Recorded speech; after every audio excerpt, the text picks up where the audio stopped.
இனக்கலவரம் குறித்து பாஸ் கட்சி நாடாளுமன்ற உறுப்பினர் ஒருவர் பேசியதால் மக்களவையில் நேற்று சலசலப்பு ஏற்பட்டது.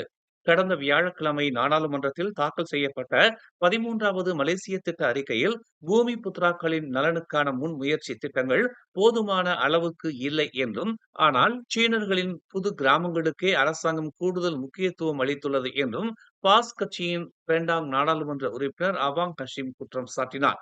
இதனால் மீண்டும் இன கலவரம் ஏற்படும் சாத்தியம் ஏற்படலாம் என்றும் அவர் கோடி காட்டினார். புது கிராமங்களுக்கு நிதி வழங்குவதில் பரிகாத்தான் நேஷனலுக்கு ஆட்சேபனை இல்லை. ஆனால் பூமி புத்ரா சமூகத்திற்கு என தனி மேம்பாட்டு திட்டமும் அந்த அறிக்கையில் இடம்பெறவில்லை. மே 13 கலவரம் நடந்ததற்கு பூமி புத்ராக்கள் மீதான பொருளாதார அழுத்தமும் ஒரு காரணம் என்று அவர் சுட்டிக்காட்டினார். அதன் விளைவாகத்தான் முதல் மலேசிய திட்டம் தொடங்கி 13 திட்டங்கள் அமல்படுத்தப்பட்டன. அனைத்து இனங்களும் சமமான அளவில் வருமானத்தையும் பொருளாதார வளத்தையும் பெற வேண்டும் என்பதே இதன் நோக்கமாகும்.